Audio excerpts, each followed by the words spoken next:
નમસ્કાર. નવપ્રવાહ ગુજરાત ન્યૂઝમાં આપનું હાર્દિક સ્વાગત છે. ડભોઈ નગરપાલિકા ખાતે 80 લાખનું નવું મિની ફાયર ટેન્ડરનું ધારાસભ્ય શૈલેષભાઈ મહેતાના વરદ હસ્તે લોકાર્પણ.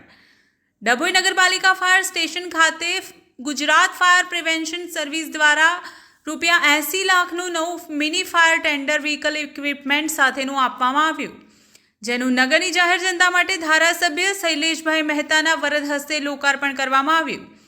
આગ અકસ્માત ડૂબવાની ઘટનાઓ સામે તૈયારી માટે ફાયર વિભાગ ખડેપગે રહેતું હોય છે અને બચાવ કામગીરી કરતું હોય છે, ત્યારે ડભોઈ નગરમાં છેલ્લા ઘણા સમયથી નાના ફાયર ટેન્ડરની જરૂરિયાત હતી, જેને ધારાસભ્ય શૈલેષભાઈ મહેતા અને પ્રમુખ બિરેન શાહના અથાગ પ્રયત્નો સાથે આજે ડભોઈ નગરપાલિકાને ગુજરાત સ્ટેટ ફાયર પ્રિવેન્શન સર્વિસમાંથી આધુનિક સુવિધાઓથી સજ્જ મિની ફાયર ટેન્ડર વ્હીકલની જરૂરિયાત પૂર્ણ કરી છે.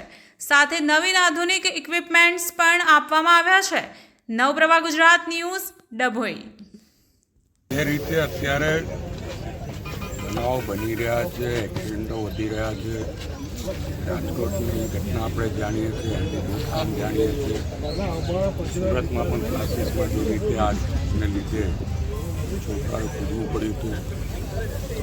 અહીંયા આગળ નર્મદા નદીમાં વારંવાર ડૂબવાના બનાવો બને છે. એસઓઈને લીધે આ રસ્તાના ટ્રાફિકની સમસ્યાઓમાં અને એક્સિડન્ટને પણ મોટા પ્રમાણમાં વધી રહ્યા છે. ત્યારે આ બધામાં મદદરૂપ કેવી રીતે થવાય એના માટે સરકારે 80 લાખ રૂપિયાના ખર્ચે મિની ફાયર ફાઇટર આપ્યું છે.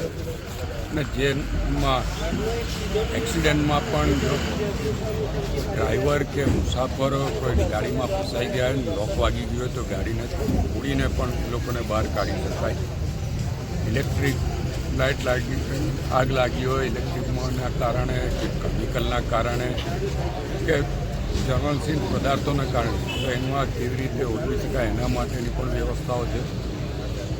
મોટા એક્સિડન્ટમાં જે વાહનોમાં કાપકૂપ કરવી પડે, તોડફોડ કરવી પડે એના માટે પણ છે. સાથે મેઇન હાઈવે પર મોટા ઝાડ વરસાદમાં પડી ગયા હોય તો ઝાડને પણ કાપવા માટેની કટરોને આ બધે જ સાધન સામગ્રીઓ સાથેની આ વાન છે.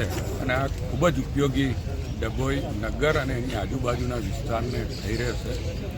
સરકારનો હું આ તબક્કે આભાર માનું છું કે એક પણ રૂપિયા નગરપાલિકાને ખર્ચો કર્યા વગર 80 લાખ રૂપિયાની મિની ફાયર ફાઇટરને મોકલવામાં હજુ પણ બીજી બધી વ્યવસ્થાઓ સરકાર તરફથી કરવામાં આવશે, જેથી આવા કોઈપણ બનાવ વખતે લોકોને તાત્કાલિક મદદ શકાય.